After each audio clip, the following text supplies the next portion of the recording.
Hey, I want to record a short episode for you today to talk about Black Friday sales tips.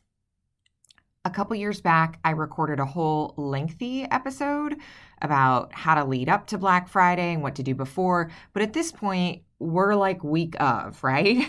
And it is time for tips that are going to work now.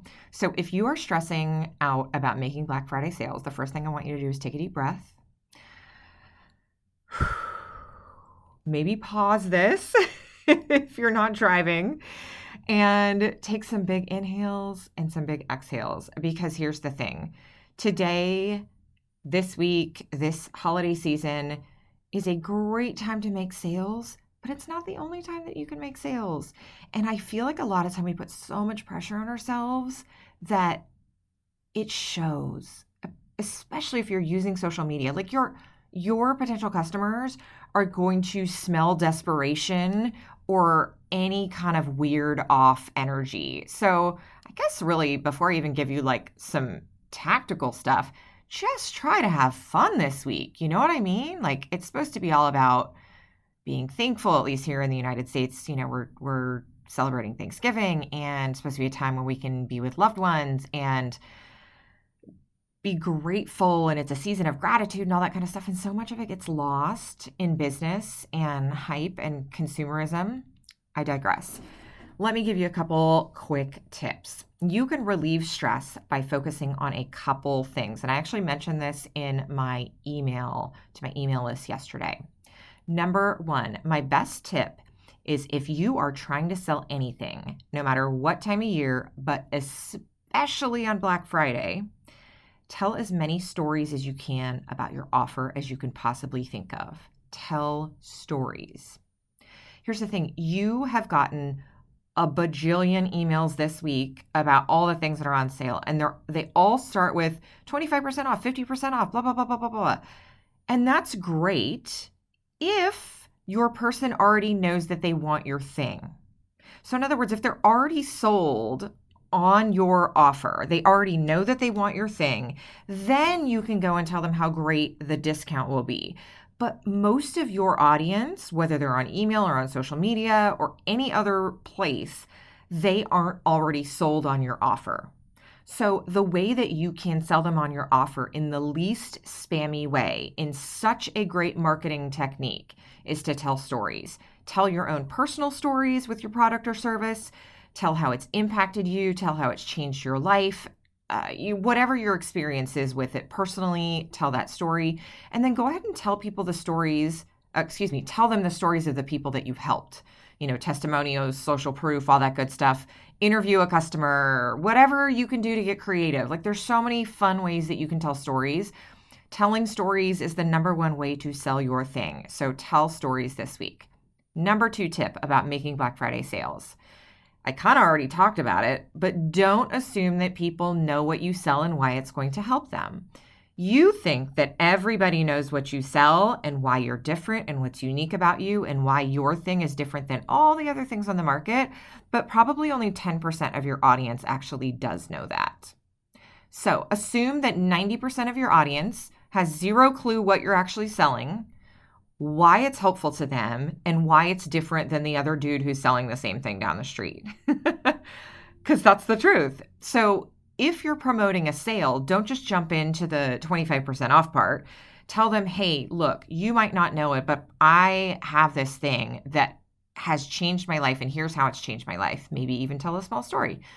Oh, by the way, not only has it changed my life, but I'm here to help you get the same results. And on top of it, for the next 4 days, it's at, 79% off or whatever. Pretend like someone has zero clue on why they would want your thing, and make sure you emphasize why yours is different than your competitors. Now, if you are in network marketing and you are selling literally the same product as everybody else, then you are your difference. Like you and them buying from you, them appreciating you is your difference. So what I mean by that is by telling them your story and how it's impacted you, something in your story may connect with someone and they would prefer to purchase from you than someone else. So again, pretend like someone has no clue on what you're selling, why it's going to be helpful to them, and be very clear about how it has helped you. The last thing is kind of along the same line.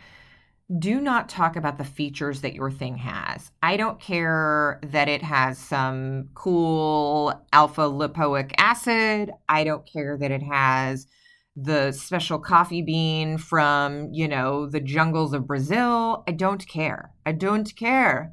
I don't care. And nobody else does either. You know what they care about? What that means in terms of results.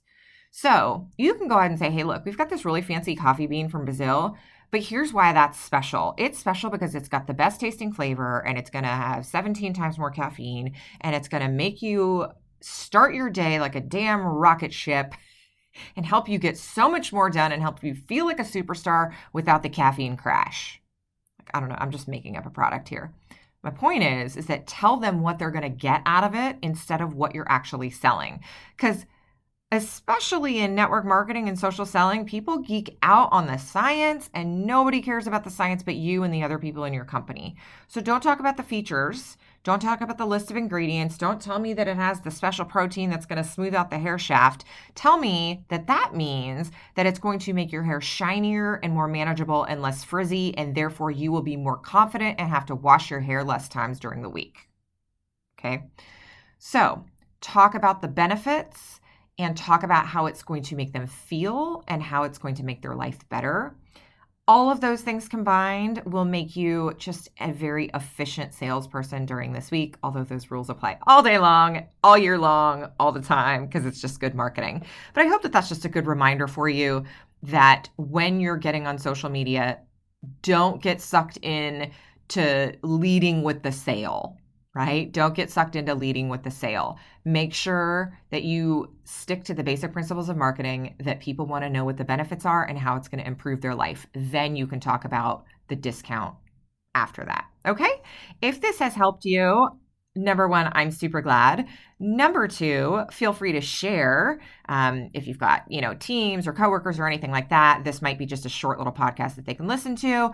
Number three, if you want to screenshot this on the app that you're listening to it on and tag me in an upload to your Instagram stories to tell everyone something that you might have learned from it, I would super appreciate that because that's how I get the word out about this podcast. All right, I will talk to you later. I hope you make lots of sales. I hope you have a really fun time, low stress. Let's focus on serving people and explaining why you have something awesome that can change their life because I know you do. All right, good luck out there. Bye.